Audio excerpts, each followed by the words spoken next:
vamos a hablar hoy un poco de taxonomía y sistemática de reptiles, experiencia más allá de tirar claves, dada por Juan Daniel Vázquez Restrepo, biólogo egresado de la Universidad de Antioquia y ahorita integrante del Grupo Herpetológico de Antioquia. Primero que todo, pues muchísimas gracias a todos los que están presentes. Mientras pude ver ahorita el chat, veo que son más de 120 personas y pues no estaba esperando tanta gente.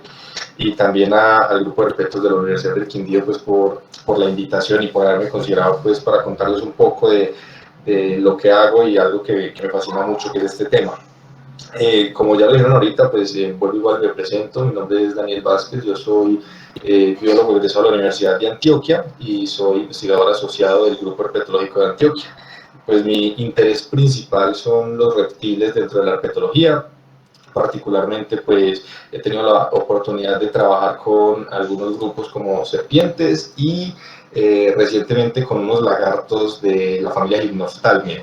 Y pues la charla de hoy trata un poquito sobre mis experiencias más allá de tirar clave en taxonomía y sistemática de reptiles. Pues obvio no es una clase magistral de taxonomía y sistemática, pero sí quiero pues como mostrarles algunas cositas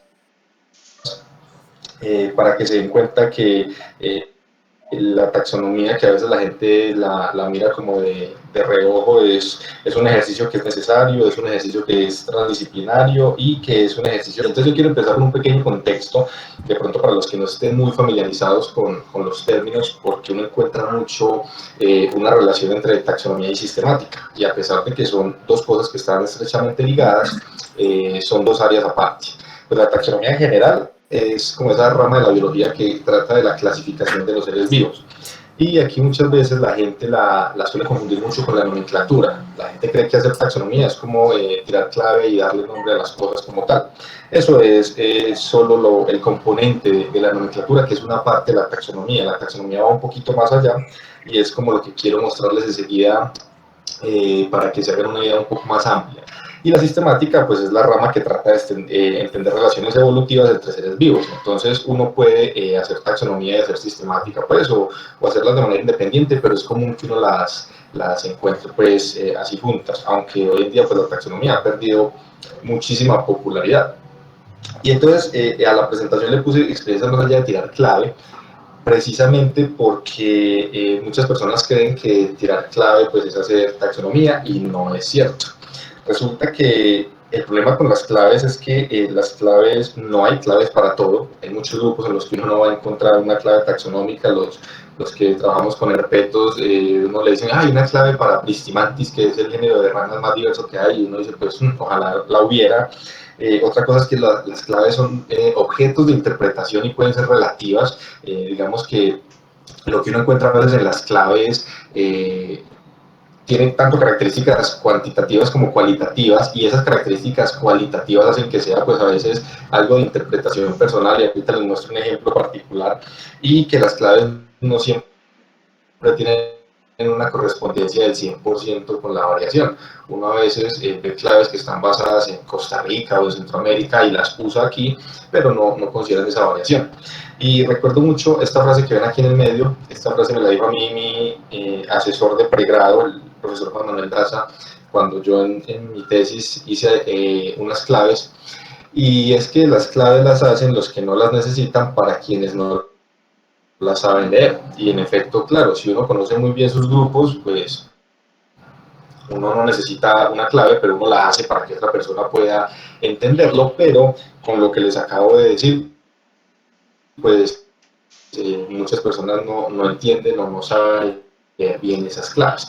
Y es importante que entendamos que la singularidades que nos ayudan a reconocer diferentes grupos taxonómico implica también reconocer la variación de nuestros grupos de interés.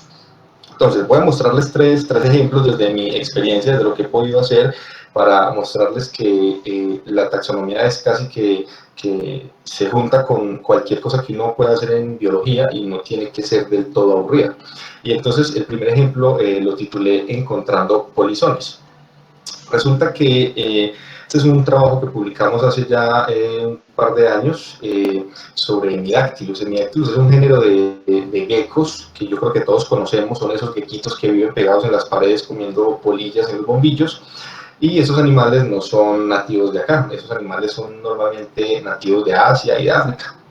Hay una plataforma que a lo mejor muchos de ustedes conocen, que se llama iNaturalist, que es una plataforma de, digamos, avistamientos de vida, o una plataforma colaborativa para avistadores de diversos grupos de organismos vivos, y uno puede, cualquier persona, subir sus registros y cualquier persona puede entrar en una discusión sobre su identificación y colaborar para hacer que esos datos sean útiles para la ciencia. Entonces resulta que en esta plataforma teníamos unos registros de uno de estos geckos y tuvimos una discusión taxonómica, así empezó todo. En esa discusión taxonómica, pues había una foto que una persona, un tailandés, precisamente el coautor de este trabajo, Jingle, él es un tailandés que estudia los procesos de invasión de los semidáctilos. Y entonces entramos en una discusión taxonómica porque él decía que una foto que teníamos era de una especie que no estaba registrada en Colombia. Entonces nosotros decíamos, no, pues es que pues la literatura que hay de hemidáctilos aquí en Colombia es poca, pero es buena, y esa especie no ha sido reportada acá. Y no podemos decir, a partir de una mera foto que se tomó con un celular, que esa especie esté acá, ¿cierto? No podemos empezar como a armar ese escándalo y decir que hay una nueva especie introducida solo mirando una foto de un celular. Y entonces fue cuando nos pusimos las pilas y pasamos pues ya de la virtualidad al mundo real y aprovechamos el Museo de Herpetología de la Universidad de Antioquia. Resulta que, claro, uno de estos geckos los encuentra en la casa. Yo me puse a revisar pues animales que aparecen por acá, y en efecto parecía que este hombre tenía razón. Estos geckos sí parecían ser una cosa que no estaba registrada, pero nos fuimos entonces al museo.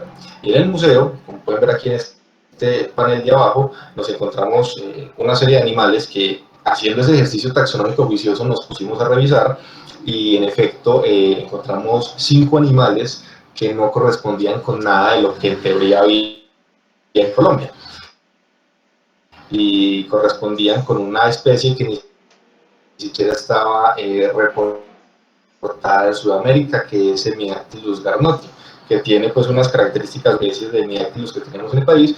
Y fue donde dijimos que, mira qué interesante, a partir de este ejercicio taxonómico, que fue una discusión que empezó en una plataforma en línea, logramos hacer el primer reporte, inclusive para Sudamérica, de esta especie, poniéndonos pues juiciosos a hacer el ejercicio taxonómico como corresponde. Y hace poco, pues esta era la 4ª especie, hace poco me enteré que para el este del país hay una 5ª especie ya que está en la literatura, y en esta misma plataforma hay unas fotos del Caribe de unos hemidáctilos que parecen ser una 6ª especie. Entonces, si hay alguien que nos esté escuchando aquí del Caribe, pueden ponerle mucho ojo a esos hemidáctilos, porque posiblemente haya una 6ª especie. Entonces uno dice, bueno, esto no es como tal taxonomía así súper explícita, pero a partir de un ejercicio taxonómico nos podemos empezar a meter con la ecología de las invasiones, que es una cosa súper bacana. Ustedes sabrán, aquí en Colombia, pues de hecho hay más de 300 especies introducidas y trasplantadas. No todas son invasoras, pero no porque no tengan el potencial, sino porque no se tienen datos. Y hay unas que son súper comunes y súper populares: la rana toro, la hormiga loca, el caracol africano, el pez león y recientemente los hipopótamos. Y obviamente cuando uno dice pues hacer taxonomía de hipopótamos, yo creo que nadie confunde un hipopótamo. Cualquiera está en capacidad de decir, ve, eso es un hipopótamo. Pero en grupos que son un poco más, digamos, animales más pequeños, que la gente no está tan familiarizados con ellos, el ejercicio taxonómico es muy importante. La primera, que a partir de ese ejercicio podemos meternos con la ecología de las invasiones, piscina familiar. Y en este tema se puede volver como si de esas especies, y pues los locales no conocen las características que en esos grupos pueden estar pasando. Esta especie, este concepto en una foto, estuvo 14 años en Colombia, hasta creo que un año y 2 años, estaba casi escondida en nuestras países, pero no lo hemos visto. Realmente los que son con un grupo que practicó ejercicio en evidencia de una falencia que tenemos a veces, es que tenemos 3 especies introducidas, así que tenemos 6, la idea es enorme. Entonces, miren que a un ejercicio económico podemos entrar al que le interesa. Y de hecho, el que quiera trabajar con estos animales en su tesis, en lo que sea, son animales muy fáciles de muestrear, casi que podrían hacer su tesis sentados en la sala de la casa. Y también a nivel de fisiología y ecología reproductiva, es muy bacano porque esta especie, todos los individuos son hembras, o sea, no se conocen machos, todas son hembras que se reproducen de manera clonal y tienen una carga genética 3N, que es raro porque normalmente los organismos somos 2N. Y entonces este es el primer reporte para Sudamérica, y a pesar de que son animales de zonas urbanas y periurbanas, no tenemos ni la más mínima idea de a nivel de su ecología de la invasión cómo pueden estar afectando otras especies. Así que con estos hay mucha tela para cortar. Lo importante es que miren que a partir de un ejercicio taxonómico por la discusión de una especie, se puede empezar a meter y a salir por las ramas para muchas cosas bacanas. La segunda es la taxonomía y los cambios históricos. Aquí tengo un ejemplo que está ya muy quemado, lo hemos utilizado muchísimo, le hemos dado mucho palo ya, pero es un ejemplo que me gusta mucho. Es un libro que también publicamos ya hace poco más de un año, creo que tal vez 2, y es esta guía de serpientes del Valle de Aburrá. Para los que no sean de esta zona, el Valle de Aburrá, aquí es en Antioquia, es una parte del centro sur de Antioquia que tiene 10 municipios, y esos 10 municipios pues no solo son una unidad político-administrativa, sino que tiene ciertas características geográficas pues que también ayudan como a delimitarlo. Resulta que si uno viene a Medellín o a los municipios aledaños, uno va a encontrar a veces serpientes, pero se va a encontrar unas 5 o 6 especies que son muy comunes.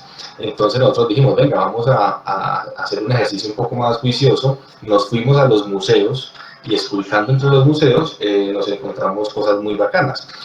Como por ejemplo que esas 5 o 6 especies que son muy comunes hoy en día, realmente tenemos un registro de unas 35. Y por otros datos que tenemos pues después de que sacamos ya el libro, esa cifra puede subir a 40, y esto es absolutamente increíble porque pues esa cantidad de especies representa el 11% de toda la diversidad de serpientes que tenemos en el país, concentrada en un área súper pequeña, y casi el 70% de la diversidad de serpientes de la zona andina. Pero también este ejercicio nos deja en entredicho 2 cosas que quiero resaltar.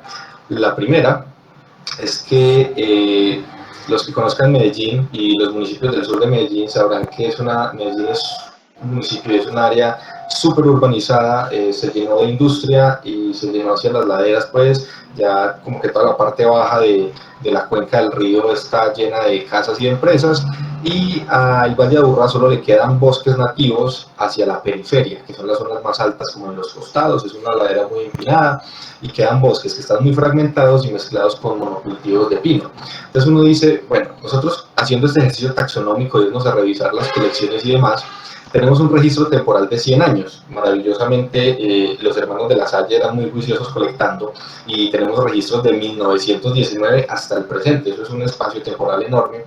Y entonces es muy triste ver cómo en 100 años la diversidad de serpientes en este caso se redujo drásticamente. Hoy en día encontramos unas 5 o 6 especies que son súper comunes, pero históricamente tenemos registros de 35 de ellas. Entonces ese ejercicio taxonómico también nos permite empezarnos a meter como con esos cambios en el paisaje, esos cambios históricos que han modelado el mismo paisaje y la diversidad asociada a ese paisaje, que en este caso pues es muy triste porque pues ya el Valle de Aburrá se quedó casi que sin zona ribereña. Muchas de estas especies son de zonas más bajas y ribereñas, y pues tampoco tenemos río. Yo personalmente creo que ya el río Aburrá, o el río Medellín como a veces se le conoce también, no es un río, sino que es un mero canal por donde pasa agua sucia, y eso es muy triste pues porque hemos acabado, como pueden ver, con una porción importante de la diversidad. Ahora, no digo que estén extintas, puede que hayan desaparecido o puede que tengan unas poblaciones muy focalizadas y muy difíciles de encontrar, pero digamos que en general las serpientes de Colombia son a nivel ecológico muy poco estudiado y se conoce relativamente poco de sus estados poblacionales. Y otra cosa que quiero resaltar acá de este ejercicio taxonómico es esto. Aquí tenemos tres especies que son relativamente comunes en esta zona y en otras zonas del país. De pronto muchos de ustedes pueden que las reconozcan, todas cazadoras, no venenosas. Y haciendo este ejercicio nos dimos cuenta de unas cosas bien interesantes, y es un error que me voy a atrever a decir que es un error relativamente bobo, porque resulta que cuando uno va históricamente a la literatura y a los museos va a encontrar que estas tres especies se llaman de esta manera: Mastodon bodaerti, Clelia clelia y Dipsas pratt. Pero cuando uno se va realmente a la colección a hacer el ejercicio taxonómico juicioso de revisar ese material, se encuentra con esto. Y nosotros nos dimos cuenta de que estas tres especies particularmente no eran lo que creíamos que eran. Y eso se lo atribuimos a un error que sucede mucho, lo he visto en reptiles, en las colecciones que he podido ver, y es que normalmente la gente hace una taxonomía algo facilista de decir, eso se me parece a tal cosa, y como se me parece a tal cosa, debe ser cierto. No la reviso juiciosamente, sino que de entrada digo, eso es una culebra grande, negra, sí, eso tiene que ser una Clelia clelia, porque esta es tal vez la especie más popular de ese género y es la que la gente más conoce. Pero cuando uno hace el ejercicio se da cuenta que realmente no eran lo que creíamos que eran, y tienen unas particularidades bien bacanas. Resulta que cuando uno se pone a mirar lo que llamábamos Mastigodes bodaerti, realmente bodaerti es una especie que, si no me equivoco, el holotipo es como de Guyana o de Surinam. Ahora, estamos hablando que de Guyana y Surinam a Antioquia hay una distancia enorme, y precisamente esta especie, Danieli, en honor al hermano Daniel de la Salle, su localidad tipo es Medellín. Entonces uno dice, pero ¿por qué en esta zona donde deberíamos esperar encontrar Danieli estamos hablando de una especie que es guyanesa o más bien amazónica? Y a pesar de que no hay una diferencia morfológica todavía conocida entre las especies pues, de la Amazonía y las de acá, sí hay evidencia genética de que son linajes diferentes. Y hay otro error muy interesante, y es con esto. Miren este juvenil que hay aquí abajo, es la misma especie, pero hay un cambio endogenético muy drástico. Y es común encontrar en muchos museos y a veces en las identificaciones Mastigodrias bifosatus. Esto ya no es Mastigodrias, esto lo cambiaron de género, pero resulta que esta especie bifosatus, una de sus características es que tiene bandas transversales, y si ustedes ven este juvenil, tiene bandas transversales. Entonces, cuando uno va a hacer el ejercicio taxonómico en las colecciones, se encuentra con que muchas de estas serpientes son juveniles colectados, pero están identificados mal solo porque tienen unas bandas transversales, pero el adulto las pierde, mientras que pues, el adulto de la verdadera Bifosatus sí las conserva. Y es lo que les decía ahorita, las claves son objetos de interpretación. Si yo no tengo el contexto de que esto es un juvenil, yo fácilmente con una clave puedo equivocarme en la identificación de esto. Por eso es importante que tengan presente que el contexto taxonómico va más allá de tirar una clave. Se trata de entender a nuestros grupos en diferentes contextos: el ontogenético, el ecológico, el sistemático, el evolutivo, dependiendo de la evidencia que tenemos. Y este es un grupo que con seguridad tiene muchos otros problemas taxonómicos. El que se quiera animar a trabajar con él, son serpientes relativamente comunes, son fáciles de encontrar, fáciles de muestrear, y tienen en Colombia una variación bien bacana. Hay animales rojos, hay animales oliva, hay animales verdes, así que es un grupo que todavía tiene mucha tela para cortar. Con esta cazadora negra, nada, pues lo que les decía, ese errorcito bobo de identificación que es que se nos parece a la que nosotros tenemos como más presente en la mente, pero cuando uno hace el ejercicio resulta ser otra cosa. Y estas caracoleras que tienen un lío espectacular, que es un lío que vale la pena empezar a resolver, y resulta que históricamente a lo de acá lo llamamos Dipsas prati, tanto que la localidad tipo de esta especie es Medellín. Entonces uno dice, listo, o sea, en Medellín tenemos que esperar a encontrar Dipsas prati. Pero cuando uno va a hacer el ejercicio taxonómico, a revisar las caracoleras de acá de Antioquia, se da cuenta que son más parecidas a lo que llamamos Dipsas santilloanis, que es una especie que se encuentra más como hacia la zona del Pacífico colombiano. Entonces uno dice, venga, ¿cómo así? Que si yo estoy en la localidad tipo de una especie, estoy encontrando otra. O sea, es que nada de lo que hay acá se coincide pues como con lo que uno esperaría encontrar en esta práctica. Y tenemos pues como dos ideas de lo que puede estar pasando. Una de ellas es que pues el holotipo se describió con un animal, llamémoslo anómalo, que es común en reptiles encontrar escamas que son anómalas, fusionadas o divididas, y pues como se describió con ese espécimen, Obviamente era un espécimen raro, un espécimen que estaba fuera como de la variación más común, y obviamente pues cuando vamos a buscar animales y compararlos no la tienen. Pero resulta que cuando uno mira estas caracoleras de la cordillera oriental, las de la cordillera oriental sí se parecen a la Prati, o sea, uno ahí sí encuentra esa variación. Entonces, una de las ideas que tenemos que pudo haber sucedido es que el holotipo de esta especie viene de un sitio que no es Medellín, y desde Medellín se redirigió a su destino final. El holotipo pues está en un museo del exterior, no recuerdo cuál, pero claro, en esa época que no había sistemas de georreferenciación y pues la comunicación era un poco más lenta, llega el animal al museo y dice así, lo remiten de Medellín, y posiblemente históricamente quedó ese errorcito de que la localidad era Medellín cuando venía de otro sitio, y lo que encontramos acá es más parecido a lo del Pacífico. Entonces es un lío que vale la pena empezar a resolver con estas caracoleras. Y aquí es importante recordar lo que les dije al principio: el ejercicio taxonómico también tiene que reconocer la variación, porque si nosotros describimos una especie con un animal anómalo, vamos a complicarle pues la taxonomía de los taxónomos del futuro. Por eso es importante considerar siempre la variación. Y el último ejemplo que les quería mostrar, aquí sí estoy metiendo un poquito de sistemática. Yo digamos que he trabajado más con taxonomía, y recientemente estoy empezando pues como a meterle mano a lo que es sistemática filogenética, y es la sistemática y la taxonomía para entender la biodiversidad, que es pues tal vez uno de los usos más conocidos de la taxonomía.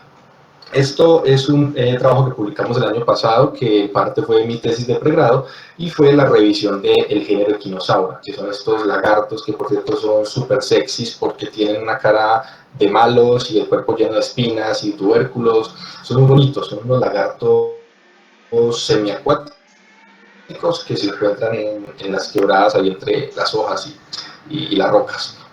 Entonces, inicialmente el ejercicio era hacer la revisión del género, aprovechando que es un género que tiene pocas especies, que es un género que, aunque es difícil de muestrear a veces, miren aquí en el mapa todos los registros que hay, que se han ido acumulando a través de los años en los museos, así que teníamos suficiente material, y además es un género que había sido poco trabajado. Entonces dijimos, bueno, vamos a hacer el ejercicio taxonómico de revisar este género, y ese ejercicio se nos empezó a crecer y se nos volvió una bola de nieve grande.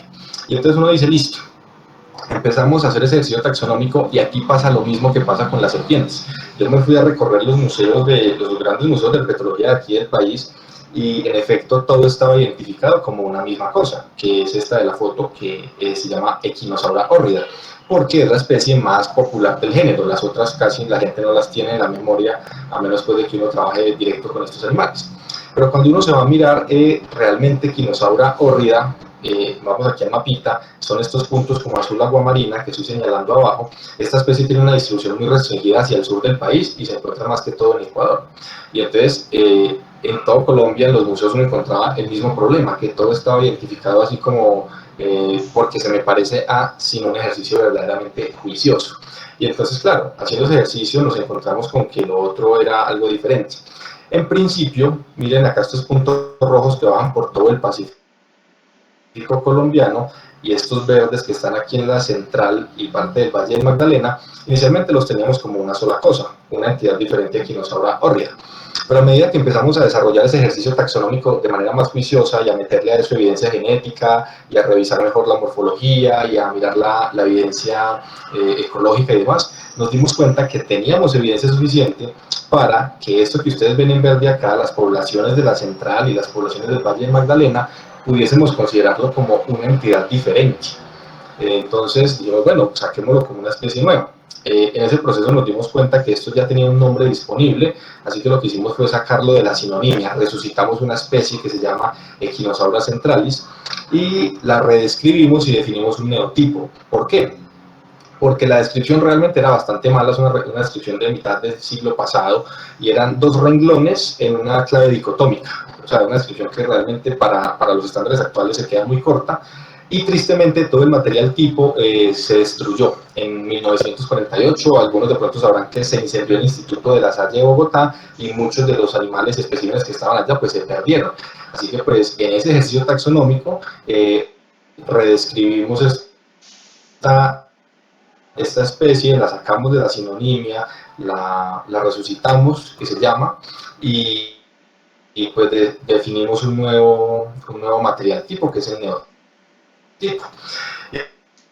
Entonces uno dice, listo, pero ese ejercicio taxonómico va más allá y nos permite hacer más preguntas a nivel de biogeografía, a nivel de filología.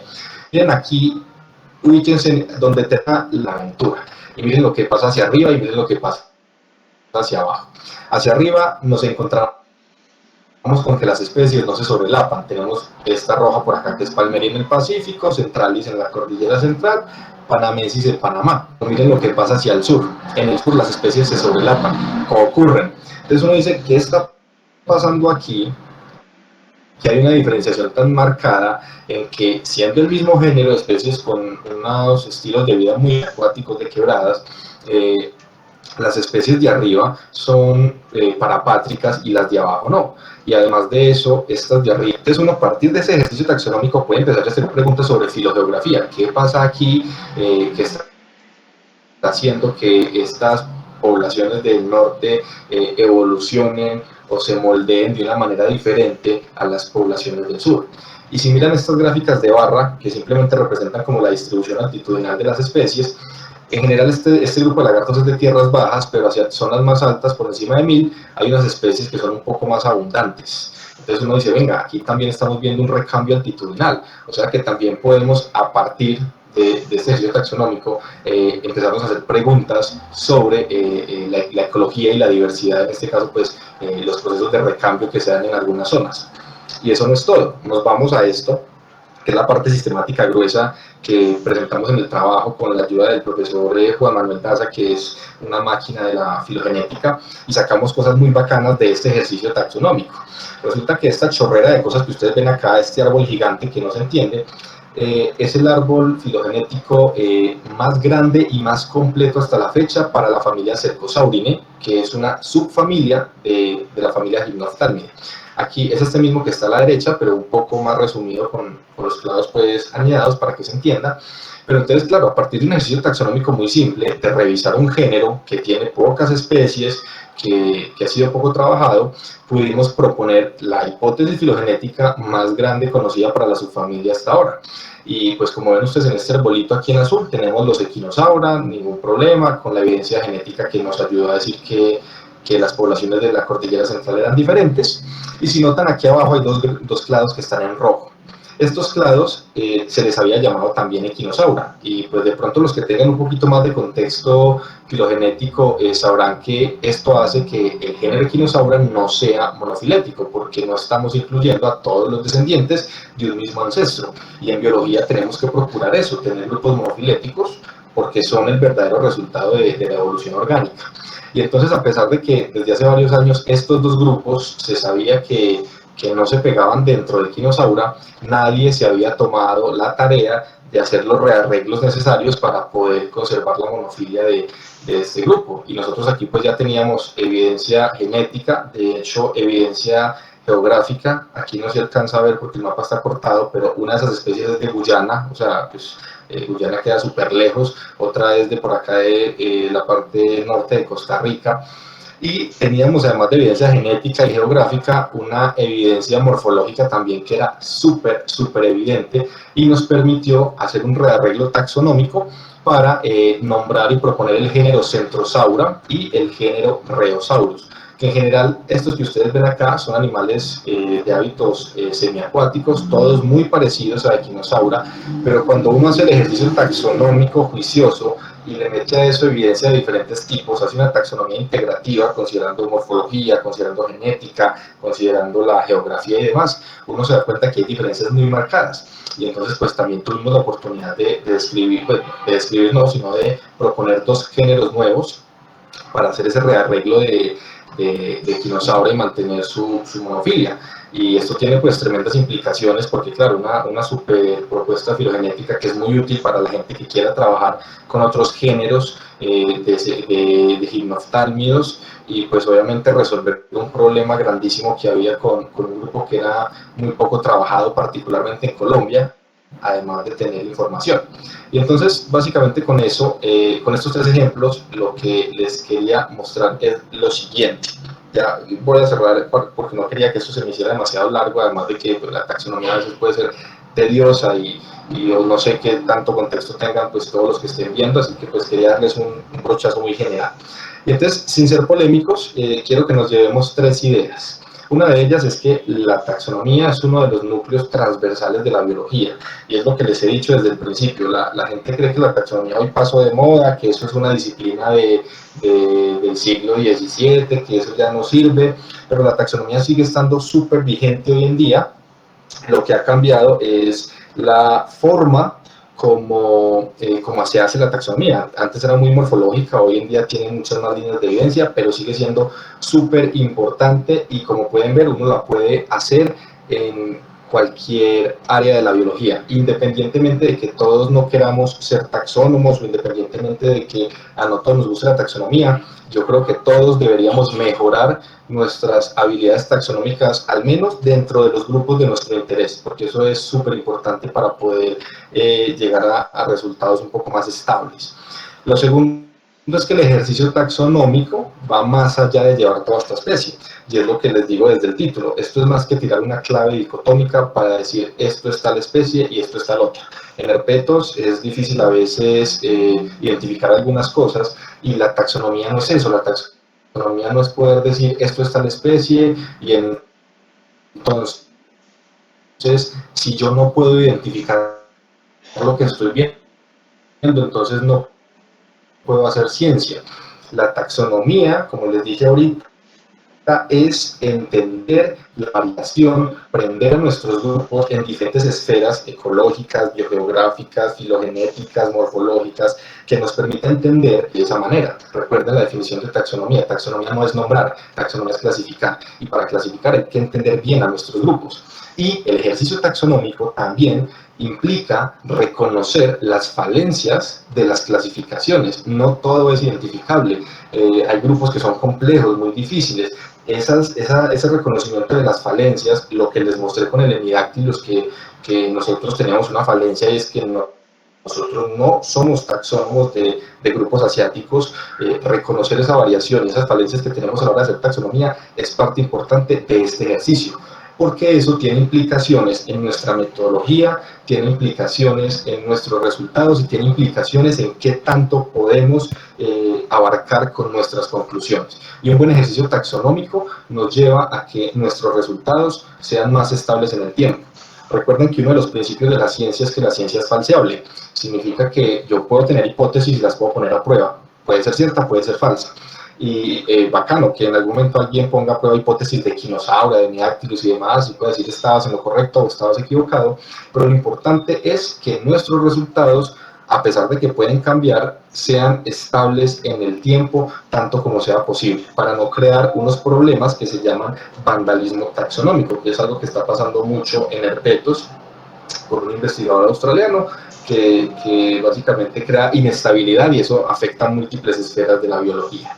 Y finalmente, esta que es una invitación, no sé, de todos los presentes, supongo que habrán muchos que todavía estén en su pregrado, ya sea muy temprano o en último semestre, y es que no solo los viejitos pueden hacer ciencia, y pongo viejitos entre comillas y lo digo con el mayor afecto del mundo hacia esos investigadores que tienen muchísima experiencia, y yo sé que a todos en nuestras respectivas áreas nos han enseñado muchísimo y nos han ayudado muchísimo.